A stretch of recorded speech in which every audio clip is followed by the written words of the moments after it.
Oh, Jakarta. Behind its busyness, every corner of the city has many stories to review, enjoy, and explore. That's why, during my free time, I choose to, again, explore this city.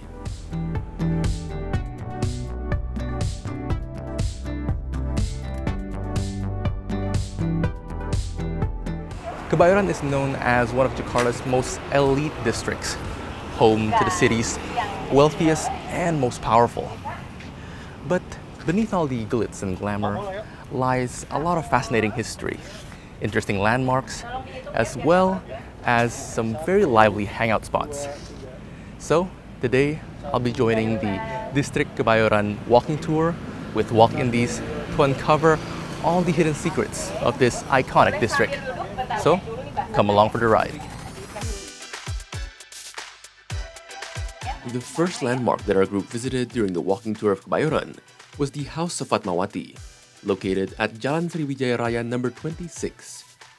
Fatmawati was the First Lady of Indonesia and also the second wife of President Sukarno. This house had witnessed Fatmawati's life after leaving the palace in 1953.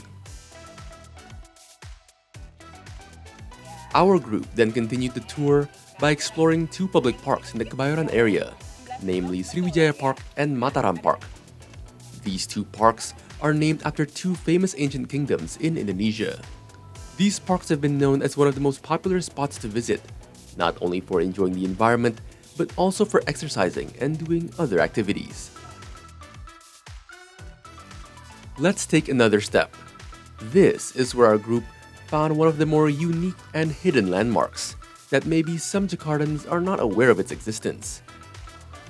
That is, a nearly 3-meter tall statue of the first human in space, the Soviet cosmonaut Yuri Gagarin.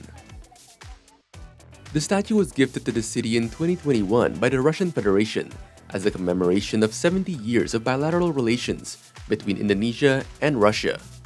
It can be said that it is a rather peculiar statue to be found in Jakarta.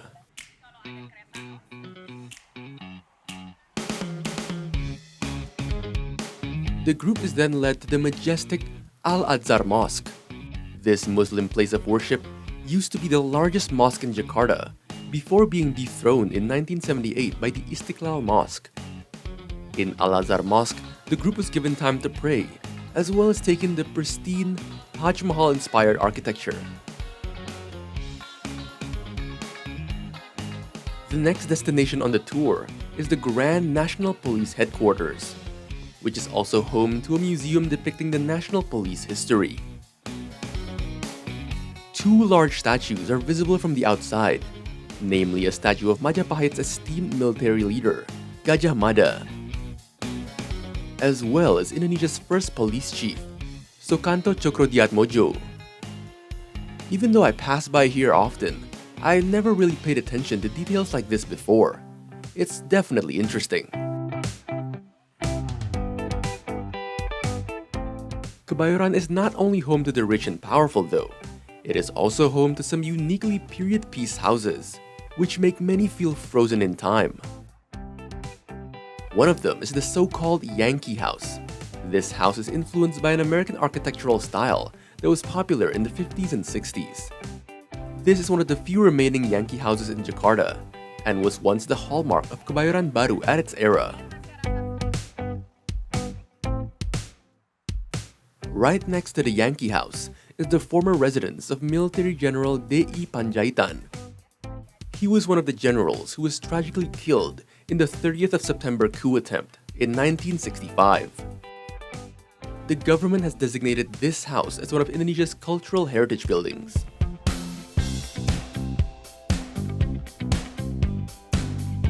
Moving on from the past to the future, the group heads over to one of the most popular hangout spots among the youth of South Jakarta, the M Block space. What used to be an Indonesian currency printing press has now become a spot for the youth to hang out, eat, and watch live shows and events. As the sun sets and the tour nears its final leg, the group finds their way to the Block M Square, a popular shopping mall, famous for its abundance of restaurants and street food stalls.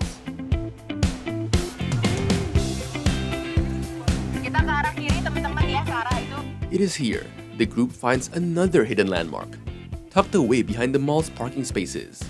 And that is the footprints of one of Jakarta's most influential governors. Built in 1977, Ali Sadikin's footprints has been witnessing the changing appearance of Block M from time to time. The tour concluded in Little Tokyo, close to Block M Square. Tour participants remarked about how insightful the tour was, and were happy to have discovered many new things about the city they live in. Asik sekali ya, karena kami juga dapat pengetahuan, terutama apalagi saya dulu kampusnya di lewat sini, nggak tahu di situ ada telapaknya Bapak Ali Sadikin. Terus baru kali ini juga kami jalan hujan, tapi emang asik sih. Kita di sini sangat akrab dan kita juga saling mengerti ya keadaan masing-masing. Pokoknya keren banget. Sebetulnya kan saya juga orang Jakarta ya, jadi udah familiar sama kawasan Kebayoran Blok M, especially karena kantor 3 tahun di sini. Tapi ada banyak ternyata hal-hal tuh yang selama ini tuh belum tahu gitu. Jadi lumayan insightful dan jadi bisa banyak bercerita ke banyak orang. There are so many stories from Kebayoran. The district was designed as a satellite town in the late 1940s. In the colonial periods, the agency that designed this district was called CSW, or the Central Reconstruction Foundation. The area was designed based on blocks from Block A to Block S. Arya Siddhartha and Ferry Ahmad for C Today.